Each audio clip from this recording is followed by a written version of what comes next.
Hi hello welcome to cook with RAS. நம்ம இன்னைக்கு என்ன பார்க்க போகிறோம் அப்படின்னா மட்டன் சுக்கா தான். வாங்க எப்படி செய்யறதுன்னு பார்க்கலாம்.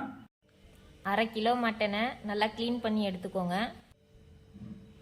குக்கரில் மட்டனை சேர்த்து தேவையான அளவு தண்ணி சேர்த்துக்கோங்க. ஒரு ஸ்பூன் இஞ்சி பூண்டு பேஸ்ட், பட்டை கிராம்பு ஏலக்காய் சேர்த்துக்கோங்க. கொஞ்சமாக கருவேப்பிலை, ஒரு பச்சை மிளகாய் சேர்த்துக்கோங்க. குக்கரை க்ளோஸ் பண்ணிவிட்டு மீடியம் ஃப்ளேமில் 3 விசில் விடுங்க.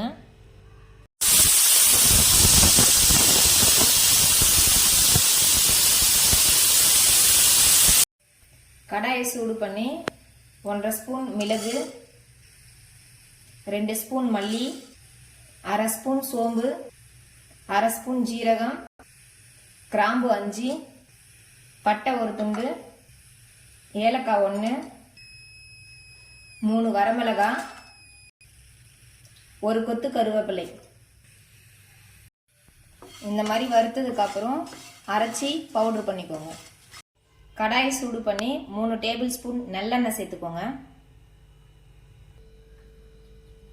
எண்ணெய் சூடானதும் 1/4 ஸ்பூன் சோம்பு சேர்த்துக்கோங்க.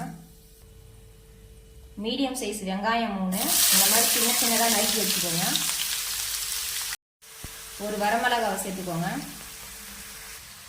கொஞ்சமாக உப்பு சேர்த்து வெங்காயத்தை நல்லா வதக்கிக்கோங்க.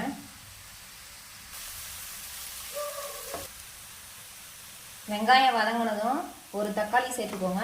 இது ஆப்ஷனல் தான், உங்களுக்கு தேவைன்னா சேர்த்துக்கலாம், இல்லை தக்காளி இல்லாமலும் இதை செய்யலாம்.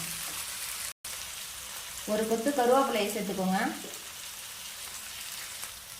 1.5 டேபிள் ஸ்பூன் இஞ்சி பூண்டு விழுது சேர்த்துக்கோங்க. இஞ்சி பூண்டு பச்சை வாசனை போனதுக்கப்புறம் வேக வச்ச மட்டனை இதுக்குள்ள சேர்த்துக்கோங்க.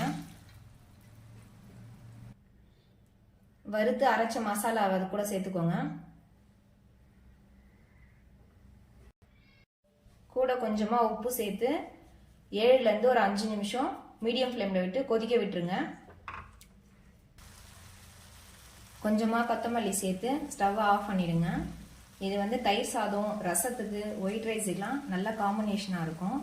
நீங்களும் ட்ரை பண்ணி பாருங்கள் வீட்டில். இந்த வீடியோ உங்களுக்கு பிடிச்சிருந்ததுன்னா லைக் பண்ணுங்கள், ஷேர் பண்ணுங்கள். குக் வித் ஆர்யாஸ்க்கு சப்ஸ்கிரைப் பண்ணுங்கள். தேங்க்ஸ் ஃபார் வாட்சிங்.